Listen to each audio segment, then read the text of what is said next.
Hello दोस्तों, नमस्कार। SM खसी शाना में मैं आप सब लोगों का दिल से बहुत बहुत स्वागत करता हूं।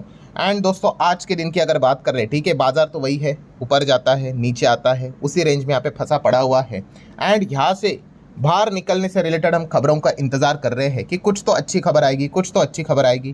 पर जितनी भी खबरें निकल कर आ रही है वो सारी की सारी बियर वालों के ही फेवर में हमें नजर आ रही है। एंड यस दोस्तों, आज के दिन की अगर बात कर ले तो ऐसी ही एक खराब खबर हम लोगों को देखने को यहाँ पे मिल चुकी है, जो कि है अभी का जो सबसे बड़ा प्रॉब्लम जो क्रिएट हुआ है उसी चीज़ को लेके। जैसे मैं इसके पहले भी आपको बता चुका हूँ, काफ़ी लोग पूछते भी है कि सर मार्केट को वापस भागने के लिए क्या चाहिए। पॉइंट नंबर 1, भाई ये जो जंग चल रही है वो रुकनी चाहिए। उसके बाद तो और भी अलग अलग प्रॉब्लम्स तो ज़रूर है, बट सबसे बड़ा प्रॉब्लम तो ये है कि ये जंग रुकनी चाहिए। एंड अगर ये जंग नहीं रुकेगी तो फिर भाई मार्केट कैसे भाग पाएगा। ठीक है, मतलब वो बीच में एक जंप आता है, उसको हम थोड़ी ना तेज़ी कहेंगे। अगर हम लार्ज मतलब थोड़ा सा बड़ा कॉन्टेक्स्ट देखेंगे तो मार्केट तो लोअर लो काट काट कर नीचे ही जा रहा है। और जितनी ये लंबी युद्ध की अगर हम बात कर ले, ये चलता रहेगा, मार्केट भी उतना ही धीमे धीमे करके हमें नीचे ही आते हुए देखने को मिलने वाला है। सो इसमें खराब बात यह है दोस्तों कि ये जंग ऑलमोस्ट आप कह सकते हैं कि अनऑफिशियली वापस फिर से शुरू हो ही चुकी है। क्योंकि इतने बड़े अटैक्स, जैसे कि मैंने इसके पहले भी आपको बताया कि ठीक है यार, आप एक दूसरे के ऊपर ड्रोन अटैक कर रहे हो, छोटे अटैक कर रहे हो, चीज़ें चलती है, निगोसिएशन में ये चीज़ें होती रहती है। बट इस प्रकार के अटैक, मतलब हम कह सकते हैं युद्ध वापस शुरू होते हुए देखने को मिल चुका है। एंड जो ये बातचीत यहाँ पे चल रही है दोस्तों, अब लग रहा है कि ये बातचीत तो मतलब कैसे यहाँ पे हो पाएगी। Huge huge huge under pressure ये चीज़ें नजर आ रही, क्योंकि अमेरिका की बात कर ले, अमेरिका ने तो मतलब हद ही पार कर दी दोस्तों। 49 मिसाइल्स यहाँ पे फायर कर दी भाई ईरान के ऊपर। 49 मिसाइल्स, और ऐसी वैसी मिसाइल्स नहीं भाई, बहुत ही पावरफुल मिसाइल्स हम लोगों को उन्होंने यहाँ पे फिलहाल तो मतलब उसके साथ उन्होंने ईरान को निशाना यहाँ पे बनाया है। बहुत सारे फाइटर जेट्स भी उन्होंने यहाँ पे बताया है कि ईरान के ऊपर वो स्ट्राइक करते हुए नजर यहाँ पे आ रहे। बहुत सारे उनके जो रडार सिस्टम है, एयर डिफेंस सिस्टम है, उनको भी निशाना यहाँ पे बनाया जा चुका है। तो 49 मिसाइल्स दोस्तों, ये कोई छोटा अटैक नहीं होता है, काफ़ी बड़ा अटैक होता है। एंड बहुत ही सिंपल सा गणित है कि अगर आप किसी को मारोगे तो वो भी रिटेलिएट करेगा। तो ईरान भी भाई रिटेलिएट कर चुका है। यहाँ पे हम देख सकते हो, अगेन उन्होंने बहरीन की बात करे, कुवैत की बात कर ले, जॉर्डन की बात कर ले, उनके ऊपर भी ज़बरदस्त यहाँ पे हमले यहाँ पे उन्होंने स्टार्ट कर दिए हैं। और वही रीज़न उन्होंने बता दिया, बिकॉज ऑफ अमेरिका ने हमारे के ऊपर नया स्ट्राइक किया, तो हम इसका जवाब यहाँ पे दे रहे हैं। तो लिटरली दोस्तों, आप आर्टिकल्स भी यहाँ पे रीड कर सकते हो। क्या लिखा जा रहा है, it's raining missile over the gulf, मतलब US Iran back in the war mode. ठीक है, तो ये वापस स्टार्ट यहाँ पे हो चुका है, बस ऑफिशियली अनाउंस करना बाकी है, यही चीज़ें रह चुकी है।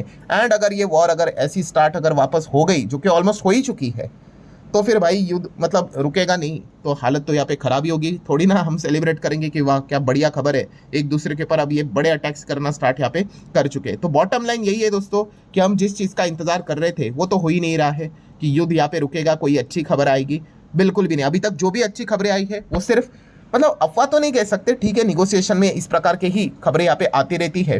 बट अगर हम एक्शंस को देखें तो क्लियर कट समझ में आता है भाई कि सिचुएशन काफ़ी बुरी स्थिति में जाते हुए देखने को मिल रही है। और उसमें भी दोस्तों एक बहुत ही खराब और खबर हमारी साइड से भी, मतलब इंडिया के लिए भी आते हुए देखने को मिल रही है। मतलब इन दोनों का तो फाइट चल रही है, ठीक है, ईरान और अमेरिका, और इनके बीच में मतलब बोलते हैं ना क्रॉस फायर में हमारा बहुत नुकसान हो रहा है। ठीक है, मतलब आप लोगों ने देखा होगा कि अगेन बहुत सारे शिप्स को टारगेट किया जा रहा है यहाँ पे। ठीक है, अब उसमें ये काफ़ी डिबेटेबल पॉइंट है कि ये शिप्स किसकी है, इंडिया की है या नहीं है, अनफ्लैग्ड है, अलग अलग वो नाम बताए जा रहे हैं। बट इसमें हो क्या रहा है कि अमेरिका ने कुछ शिप्स के ऊपर अटैक किया है दोस्तों, और उस शिप्स में हमारे भारतीय लोग थे। और ये कोई एक बार नहीं हुआ है, दो बार नहीं हुआ है, लिटरली अब तीसरी बार भी होते हुए देखने को मिल चुका है। अब 8 जून को तो एक बार हुआ था, वहाँ पे तो बहुत सारे क्रूज को तो आपने देखा भी होगा, वीडियोस भी आए थे, हेलीकॉप्टर से रेस्क्यू भी किया गया था। उसके बाद अगर हम यहाँ पे बात कर रहे दोस्तों, तो अगेन अमेरिका ने यहाँ पे क्या किया है, ऑयल टैंकर के ऊपर अटैक किया है। और इसमें हमारे 3 इंडियन सोलर्स मतलब सेलर्स मिसिंग थे। एंड दोस्तों अब कंफर्म न्यूज़ आ चुकी है कि वो 3 इंडियन सेलर्स जो है वो मारे जा चुके हैं। सो हम यहाँ पे देख सकते हैं कि सिचुएशन काफ़ी खराब नज़र यहाँ पे आ रही है। एंड यस, आप पढ़ सकते हो, this is the second vessel with the Indian crew. ठीक है, इसके पहले भी जैसे मैंने कहा कि 8 तारीख को सेम अमेरिका ने यहाँ पे अटैक यहाँ पे किया था। और बहाना यही रहता है कि मतलब आप कह सकते हैं पलाऊ फ्लैग ऑयल टैंकर था। पड़ाव मतलब उसके ऊपर प्रॉपरली किसी का फ्लैग नहीं था कि इस चीज़ के चलते हमें पता चले कि ये कौन से देश का है। तो ये अलग अलग बहाने यहाँ पे दिए जाते हैं, बट पॉइंट ये है कि हमारे लोग इसमें उनको जान यहाँ पे खोनी पड़ रही है। एंड आप चेक कर सकते हो दोस्तों, इंडिया ने भी यहाँ पे समन जारी यहाँ पे किया है किसको, यूएस के जो डेप्यूटी चीफ ऑफ मिशन है, after the second ship attack in 3 days। ठीक है, मतलब हम कह सकते हैं कि इंडिया भी इस चीज़ को लेकर, एक्सटर्नल मिनिस्टर जो रहते हैं उन्होंने भी इस चीज़ को लेकर, मतलब जो डिपार्टमेंट रहता है हमारा ईएमए की अगर हम यहाँ पे बात करें, ठीक है, तो उन्होंने भी इस चीज़ को कंडेम यहाँ पे किया है। सो उसी के साथ साथ अगर हम लोग यहाँ पे बात कर रहे हैं दोस्तों, तो एक और खबर निकल कर आ चुकी है कि पहला तो अटैक हो गया 8 जून को, ठीक है, फर्स्ट शिप के ऊपर, सेकंड अभी अभी हुआ, एंड दोस्तों अभी भी खबर आ रही कि तीसरे शिप के ऊपर भी अटैक हुआ है जिसमें भी हमारे इंडियन क्रू है। यस, अगेन नियर ओमान ही हम लोग यहाँ पे देख सकते हैं, मतलब 4 दिन में 3 अटैक्स होते हुए देखने को मिल रहे हैं। सो हम कह सकते हैं कि सिचुएशन काफ़ी ख़राब नज़र यहाँ पे आ रही है। अमेरिका का बस एक ही कहना है कि वो शिप के ऊपर किसी का भी प्रॉपर फ्लैग नहीं है और वो ऑयल लेकर जा रहे हैं जो कि ईरान का ऑयल रहेगा, एंड ईरान के ऑयल को बेचने की वो परमिशन नहीं देते, तो इसलिए वो अटैक करेंगे। एंड इसके बीच में क्या हो रहा है, ये क्रॉस फायर में हमारे लोगों की जान यहाँ पे खतरे में आ रही है। इनफैक्ट कुछ लोगों की जानें भी जा चुकी है। सो ये वापस सिचुएशन ख़राब होते हुए देखने को मिल रहा है। और स्ट्रेट ऑफ हॉर्मुज़ की अगर बात कर ले दोस्तों, तो अगेन इस चीज़ को लेकर अब यही सवाल उठना स्टार्ट हुआ है कि भाई हॉर्मुज़ क्या बंद हो चुका है। सो ईरान ने तो यहाँ पे खुद से डिक्लेयर यहाँ पे कर दिया है कि भाई स्ट्रेट ऑफ हॉर्मुज़ तो पूरी तरीके से क्लोज है, और अमेरिका थोड़ी ना, अमेरिका तो उसका उल्टा ही स्टेटमेंट देगा। अमेरिका ने बोल दिया नहीं भाई, स्ट्रेट ऑफ हॉर्मुज़ तो पूरी तरीके से खुला हुआ है। ठीक है, सो ये सारी चीज़ें फिलहाल तो हम लोगों को नज़र यहाँ पे आ रही है। मतलब समरी क्या है दोस्तों कि जंग यहाँ पे रुकनी चाहिए, हमारा प्राइमरी ऑब्जेक्टिव है। मतलब काफ़ी लोग पूछते ही रहते हैं कि सर ये चीज़ें, मतलब मार्केट कब रिकवर होगा, पोर्टफोलियो डैमेज हो रहा है कब रिकवर होगा। जब तक ये चीज़ें बंद नहीं होती है प्रॉपर तरीके से, तब तक यहाँ पे रिकवरी के चांसेस ना के बराबर रहेंगे। मतलब मैं अगेन कह रहा हूँ दोस्तों, छोटा मोटा जो जंप आता है, ठीक है, उसमें क्या है, वो एक टेम्पररी आप कह सकते हो खुशी है। ठीक है, 5 विकेट जाने के बाद एक चौका लग गया, छक्का लग गया, तो उसमें थोड़ी ना मतलब कुछ बहुत बड़ी चीज़ हुई है। तो वैसा ही सिनेरियो है। सो जब तक ये जंग यहाँ पे रुकती नहीं है, तब तक यहाँ पे मतलब ये फसाद की जड़ है भाई। तो जब तक ये रहेगा तब तक ये मतलब प्रॉब्लम रहेगा ही रहेगा। एंड अगेन दोस्तों, अब ये खतरा और यहाँ पे बढ़ चुका है। किस चीज़ का खतरा आपको बताइए? यस, कि फ्यूचर में, भविष्य में यहाँ पे अगेन ऑयल के प्राइजेस भयंकर लेवल पे बढ़ सकते हैं, भयंकर लेवल पे। एंड अगर ऑयल वापस 100 के पार चला जाता है, 110, 120, ठीक है, मतलब आप मेंटली तो पकड़ कर चलो। मैं इसके पहले भी बोल चुका हूँ कि रेट कट तो भाई भूल ही जाओ, ठीक है, रेट हाइक के चांसेस यहाँ पे बन सकते हैं। एंड अभी आने वाले समय में रेट हाइक ना होना, यही मार्केट के लिए सबसे पॉजिटिव न्यूज़ रहेगी। सो इस प्रकार की सिचुएशन फिलहाल तो क्रिएट होते हुए देखने को मिल रही है। ठीक है, कल भी हम लोगों ने देखा अमेरिकन बाजार भी ज़बरदस्त नीचे आया था। ट्रंप ने बोल ही दिया था कि हम तो अटैक करने ही वाले हैं।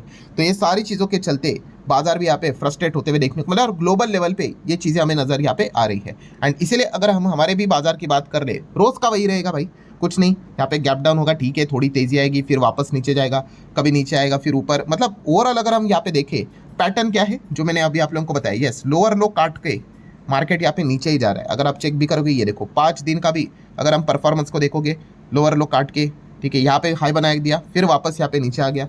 देन महीने भर की बात कर ले तो यहाँ पे जंप किया, बट ओवरऑल स्थिति क्या है, जहाँ से जंप किया वहाँ से अब नीचे है। तो वही है, लोअर लो काट काट कर मार्केट नीचे ही जा रहा है। 6 महीने की बात कर ले तो सेम वही सिनेरियो, 26 का लेवल था, फिर टूट गया, फिर थोड़ा सा कमबैक हुआ तो हम खुश हो गए, फिर उसके बाद अब वो कट होकर और मार्केट यहाँ पे नीचे ही जा रहा है। अभी यही चीज़ रहती है कि ये वाला जो लेवल था वो एक्सट्रीम लेवल था, यहाँ तक मार्केट सबसे नीचे आया था।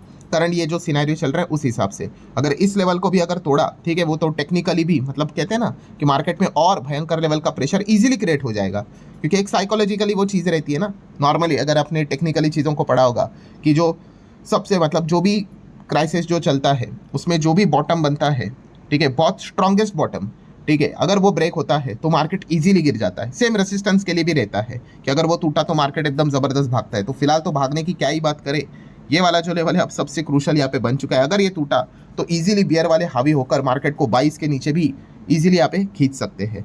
सो फिलहाल यही चीज़ें हमें नज़र आ रही है, आप देख सकते हो। 1 जनवरी से भी अगर हम चीज़ों को देखें तो सेम पैटर्न नज़र आएगा, और 1 साल की भी अगर हम यहाँ पे बात करें तो आप यहाँ पे देख सकते हो 1 साल का परफॉर्मेंस। अगर मैं अभी जैसे मैंने आप लोगों को कहा, ये वाला भी आप देख सकते हो, ये देखो, ये जो बॉटम था बहुत पक्का बॉटम था, बहुत समय से बना हुआ था। जैसे ये ब्रेक हुआ, ये इसके पहले भी मैंने आपको बताया था एकदम से किस प्रकार से मार्केट गिरा है, देखिए। तो सेम अगला जो खतरा है भाई वो इसी लेवल का है, ठीक है।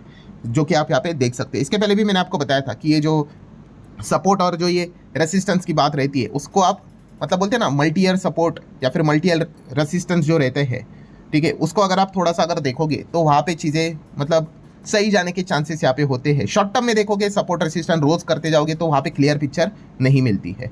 सो अभी सबसे बड़ा खतरा तो यही बन चुका है कि अगर इस लेवल को अगर तोड़ा 22 के थोड़ा सा ही ऊपर का लेवल है तो ईजिली 22 तो ईजिली यहाँ पे टूट सकता है। एंड फिलहाल जिस प्रकार की खबरें चल रही है तो भाई बियर वालों के लिए तो भाई कोई चीज़ ये मुश्किल होने वाली है नहीं। So what's the final conclusion? तो फाइनल कंक्लूजन यही है, आप कह सकते हो कि वॉर वापस अनऑफिशियली तो भाई स्टार्ट हो चुकी है। ऑफिशियली क्या रहेगी भाई, जोरदार एकदम रुक ही नहीं रहे एक दूसरे के ऊपर, जैसे लास्ट टाइम अटैक कर रहे थे वैसे तो ऑलमोस्ट हो ही रहे हैं। आज की रात भी वापस चेक करेंगे कि कोई अटैक होता है कि नहीं, 24 घंटे में और कितनी चीज़ें होती हैं, ठीक है। अब ईरान ने अटैक किया है गल्फ के ऊपर, वो अलग अलग देशों के ऊपर, अब अगेन अमेरिका अटैक करता है कि नहीं, वो चेन बन जाती है। वो कहेंगे कि उन्होंने पहले अटैक किया इसलिए हम जवाब दे रहे, ये कहेंगे कि नहीं हमने मतलब इसीलिए अटैक किया क्योंकि उन्होंने पहला किया है। तो दोनों साइड से वही जवाब आते रहेंगे और चीज़ें रुकेगी नहीं। सो इसमें होगा क्या दोस्तों? यस, इसमें होगा मार्केट की हालत ख़राब होगी, पोर्टफोलियो की हालत ख़राब होगी, जो इतने समय से चीज़ें जो चल रही है उसमें कोई सुधार नहीं होगा।